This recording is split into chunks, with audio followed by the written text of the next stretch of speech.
Next punch ನಿಮ್ದು. ನಮಸ್ಕಾರ ನಮ್ಮ ಕರ್ನಾಟಕ ಮಂದಿಗೆ. ಇವತ್ತಿನ ವಿಡಿಯೋದಾಗ ಬೇಸಿಕ್ ಪಂಚ್ ಹೇಳ್ಕೊಡ್ತೀನಿ ಬರ್ರಿ. ಪಂಚ್ ಯಾವ ಥರ ಕಟ್ಟಬೇಕು ಯಾವ ಥರ ಇಲ್ಲ ಅನ್ನೋದು ಮೇನ್ ಇಂಪಾರ್ಟೆಂಟ್ ಆಗುತ್ತೆ, ಅದನ್ನ ಹೇಳ್ಕೊಡ್ತೀನಿ ರೀ. ಫಸ್ಟ್ಗೆ ನಾವು ಬೇಸಿಕ್ ಪಂಚ್ ಮಾಡ್ಬೇಕಾದ್ರೆ ಟೈಟಾಗಿ ಪಂಚ್ ಕಟ್ಟಬೇಕು.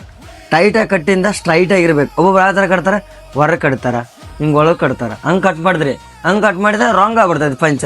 ಇವಾಗ ಯಾವ ಥರ ಕಟ್ಬೇಕು ಅನ್ನೋದು ಸ್ಟ್ರೈಟಾಗಿ ಸೀದಾ ಪಂಚ್ ಈ ಥರ ಕಾಣ್ಬೇಕು ಸೀದಾ. ಈ ಥರ ಇದ್ದಾಗ ವೀಕ್ನೆಸ್ ಪಾಯಿಂಟಿಗೆ ಇರುತ್ತಲ್ಲ, ಆ ಪಾಯಿಂಟಿಗೆ ಜೋರನ್ನ ಪಂಚ್ ಹೊಡೆದ್ರೆ ಬೀಳ್ತಾನ. ಆ ಥರ ಕಟ್ಬೇಕು ಪಂಚ್, ಗೊತ್ತಾಯ್ತಾ? ಬೇಸಿಕ್ ಪಂಚ್ ಯಾವ ಥರ ಮಾಡ್ಬೇಕು ಅಂತ ಹೇಳ್ಕೊಡ್ತೀನಿ ನೋಡ್ರಿ. ಬೇಕಿಕ್ಸಿ ರೈಟ್ ಈ ಥರ ಎಂದು ಕೀಬೋರ್ಡ್ ಹಚ್ಚಿ ಆಮೇಲೆ ಪಂಚ್ ಸ್ಟಾರ್ಟ್ ಮಾಡ್ಬೇಕ್ರಿ. ಯಾವ ಥರ ಮಾಡೋದು ನೋಡ್ರಿ. ಪಂಚ್ ನಮ್ಮ ಬೆಲ್ಟಿನ ಮೇಲೆ ಇರ್ಬೇಕ್ರಿ.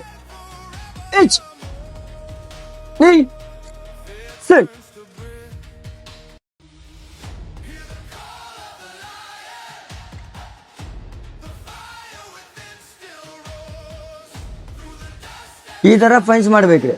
ಆಮೇಲೆ ಪಂಚ್ ಯಾವ ಥರ ಮಾಡಬೇಕು ಅನ್ನೋದು ಹೇಳಿದ್ನಲ್ಲ, ಅದಕ್ಕೆ ಬೇಸಿಕ್ ಏನು ಮಾಡ್ಬೇಕ್ರಿ,